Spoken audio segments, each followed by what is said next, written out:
Chapter 10. How the Cuttenclips Lived. The travelers had taken no provisions with them because they knew that they would be welcomed wherever they might go in the land of Oz, and the people would feed and lodge them with genuine hospitality. So about noon they stopped at a farmhouse and were given a delicious luncheon of bread and milk, fruit and wheat cakes with maple syrup. After resting a while and strolling through the orchards with their host, a round, jolly farmer, they got into the wagon and again started the sawhorse along the pretty, winding road.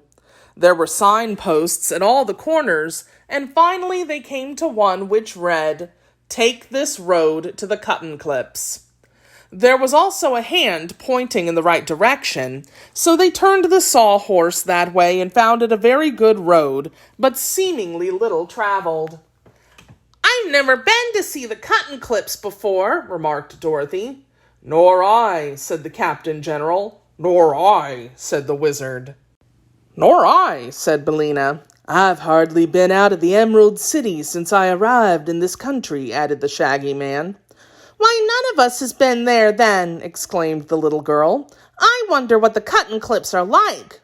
"We shall soon find out," said the Wizard with a sly laugh. "I've heard they are rather flimsy things." The farmhouses became fewer as they proceeded, and the path was at times so faint that the sawhorse had hard work to keep on the road. The wagon began to jounce, too, so they were obliged to go slowly. After a somewhat wearisome journey, they came in sight of a high wall painted blue with pink ornaments.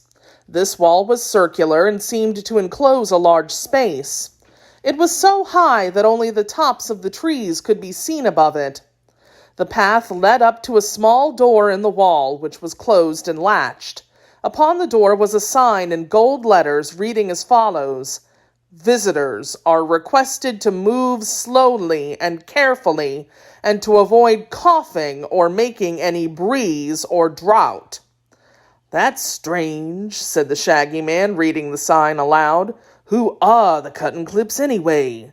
"Why, they're paper dolls," answered Dorothy. "Didn't you know that?" "Paper dolls? Then let's go somewhere else," said Uncle Henry. "We're all too old to play with dolls, Dorothy." "But these are different," declared the girl. "They're alive." "Alive?" gasped Aunt Em in amazement. "Yes, let's go in," said Dorothy. So they all got out of the wagon, since the door in the wall was not big enough for them to drive the sawhorse and wagon through it. "You stay here, Toto," commanded Dorothy, shaking her finger at the little dog. "You're so careless that you might make a breeze if I let you inside." Toto wagged his tail as if disappointed at being left behind, but he made no effort to follow them. The Wizard unlatched the door, which opened outward, and they all looked eagerly inside. Just before the entrance was drawn up a line of tiny soldiers, with uniforms brightly painted and paper guns upon their shoulders. They were exactly alike from one end of the line to the other, and all were cut out of paper and joined together in the centers of their bodies.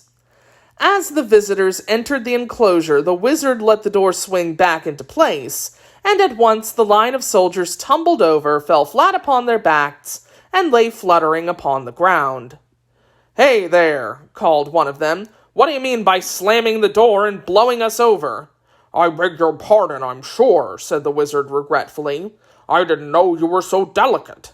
"We're not delicate," retorted another soldier, raising his head from the ground. "We're strong and healthy, but we can't stand draughts." "May I help you up?" asked Dorothy. "If you please," replied the end soldier, "but do it gently, little girl." Dorothy carefully stood up the line of soldiers, who first dusted their painted clothes and then saluted the visitors with their paper muskets. From the end, it was easy to see that the entire line had been cut out of paper, although from the front the soldiers looked rather solid and imposing. "I've a letter of introduction from Princess Ozma to Miss Cuttenclip," announced Dorothy. "Very well," said the end soldier, and blew upon a paper whistle that hung around his neck. At once a paper soldier in a captain's uniform came out of the paper house nearby and approached the group at the entrance. He was not very big, and he walked rather stiffly and uncertainly on his paper legs, but he had a pleasant face with very red cheeks. He had very blue eyes, and he bowed so low to the strangers that Dorothy laughed, and the breeze from her mouth nearly blew the captain over. He wavered and struggled, and finally managed to remain upon his feet. "Take care, miss," he said warningly. "You're breaking the rules, you know, by laughing."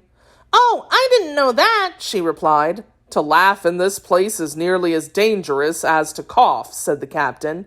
"You'll have to breathe very quietly, I assure you." "We'll try to," promised the girl. "May we see Miss Cuttenclip, please?" "You may," promptly returned the captain. "This is one of her reception days. Be good enough to follow me." He turned and led the way up a path, and as they followed slowly, because the paper captain did not move very swiftly, they took the opportunity to gaze around them at this strange paper country. Beside the path were paper trees, all cut out very neatly and painted a brilliant green color. And back of the trees were rows of cardboard houses, painted in various colors, but most of them having green blinds. Some were large and some small, and in the front yards were beds of paper flowers quite natural in appearance. Over some of the porches, paper vines were twined, giving them a cozy and shady look. As the visitors passed along the street, a good many paper dolls came to the windows and doors of their houses to look at them curiously. These dolls were nearly all the same height, but were cut into various shapes, some being fat and some lean. The girl dolls wore many beautiful costumes of tissue paper, making them quite fluffy, but their heads and hands were no thicker than the paper of which they were made. Some of the paper people were on the street, walking along or congregated in groups and talking together. But as soon as they saw the strangers, they all fluttered into houses as fast as they could go, so as to be out of danger. "Excuse me if I go edgewise," remarked the captain as they came to a slight hill. "I can get along faster that way and not flutter so much." "That's all right," said Dorothy. "We don't mind how you go, I'm sure." At one side of the street was a paper pump, and a paper boy was pumping paper water into a paper pail. The yellow hen happened to brush against this boy with her wing, and he flew into the air and fell into a paper tree, where he stuck until the wizard gently pulled him out. At the same time, the pail went soaring into the air, spilling the paper water while the paper pump bent nearly double. "Goodness me," said the hen. "If I should flop my wings, I believe I'd knock over the whole village." "Then don't flop them, please don't," entreated the captain. "Miss Cuttenclip would be very much distressed if her village was spoiled." "Oh, I'll be careful," promised Billina. "Are not all these paper girls and women named Miss Cuttenclips?" inquired Omby Amby. "No, indeed," answered the captain, who was walking better since he began to move edgewise. "There is but one Miss Cuttenclip, who is our queen because she made us all. These girls are Cuttenclips, to be sure, but their names are Emily and Polly and Sue and Betty and such things. Only the queen is called Miss Cuttenclip." "I must say that this place beats anything I ever heard of," observed Aunt Em. "I used to play with paper dolls myself and cut 'em out, but I never thought I'd see such things alive." "I don't see as it's any more curious than hearing hens talk," returned Uncle Henry. "You'd likely see many queer things in the land of Oz, sir," said the wizard, "but a fairy country is extremely interesting when you get used to being surprised." "Here we are," called the captain, stopping before a cottage. This house was made of wood, and was remarkably pretty in design. In the Emerald City, it would have been considered a tiny dwelling indeed, but in the midst of this paper village it seemed immense. Real flowers were in the garden, and real trees grew beside it. Upon the front door was a sign reading, "Miss Cuttenclip." Just as they reached the porch, the front door opened, and a little girl stood before them. She appeared to be about the same age as Dorothy, and smiling upon her visitors, she said sweetly, "You are welcome." All the party seemed relieved to find that here was a real girl of flesh and blood. She was very dainty and pretty as she stood there welcoming them. Her hair was a golden blonde and her eyes turquoise blue. She had rosy cheeks and lovely white teeth. Over her simple white lawn dress, she wore an apron with pink and white checks, and in one hand she held a pair of scissors. "May we see Miss Cuttenclip, please?" asked Dorothy. "I am Miss Cuttenclip," was the reply. "Won't you come in?" She held the door open while they all entered a pretty sitting room that was littered with all sorts of paper, some stiff, some thin, and some tissue. The sheets and scraps were of all colors. Upon a table were paints and brushes, while several pair of scissors of different sizes were lying about. "Sit down, please," said Miss Cuttenclip, clearing the paper scraps off some of the chairs. "It's so long since I had any visitors that I'm not properly prepared to receive them, but I'm sure you'll pardon my untidy room, for this is my workshop." "Do you make all the paper dolls?" inquired Dorothy. "Yes, I cut them out with my scissors and paint the faces in some of the costumes. It's very pleasant work, and I'm happy making my paper village grow." "But how do the paper dolls happen to be alive?" asked Aunt Em. "The first dolls I made were not alive," said Miss Cuttenclip.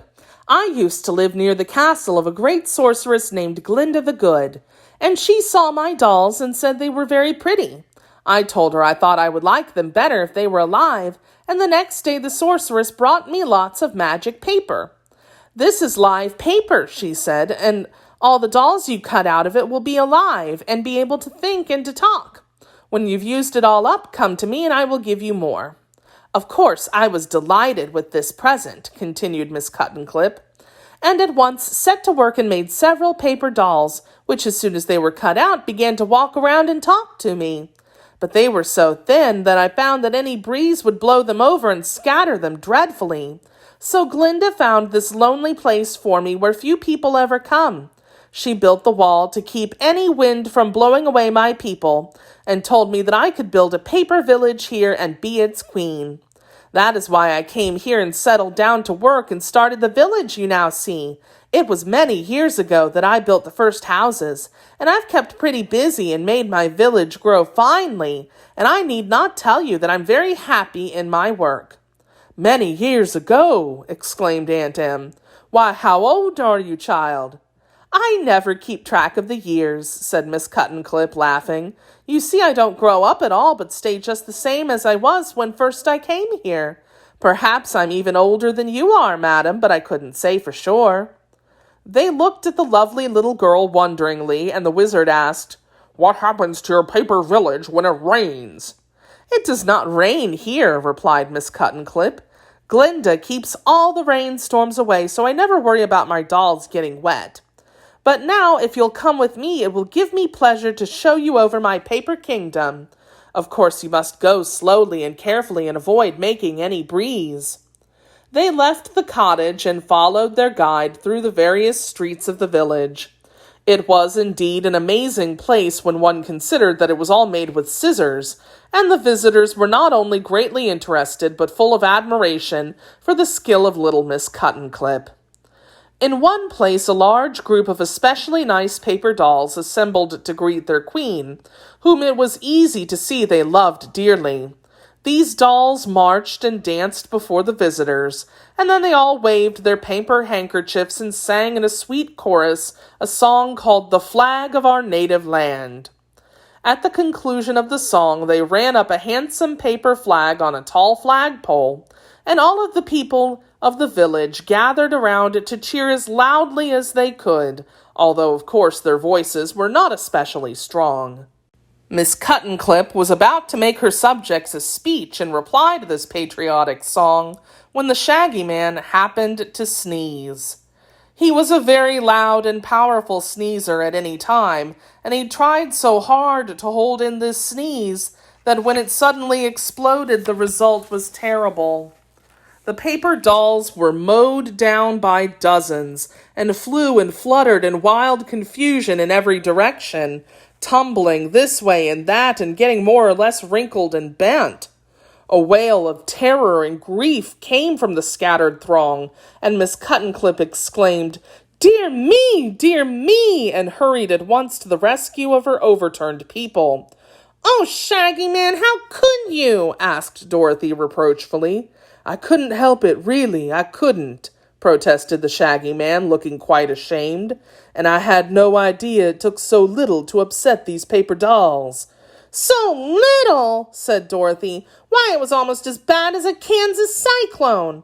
And then she helped Miss Cuttenclip rescue the paper folk and stand them on their feet again. 2 of the cardboard houses had also tumbled over, and the little queen said she would have to repair them and paste them together before they could be lived in again. And now, fearing they might do more damage to the flimsy paper people, they decided to go away. But first they thanked Miss Cuttenclip very warmly for her courtesy and kindness towards them.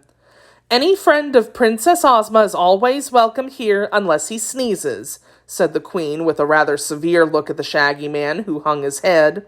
"I like to have visitors admire my wonderful village, and I hope you will call again." Miss Cuttenclip herself led them to the door in the wall, and as they passed along the street, the paper dolls peeped at them half fearfully from the doors and windows. Perhaps they will never forget the Shaggy Man's awful sneeze, and I'm sure they were all glad to see the meat people go away.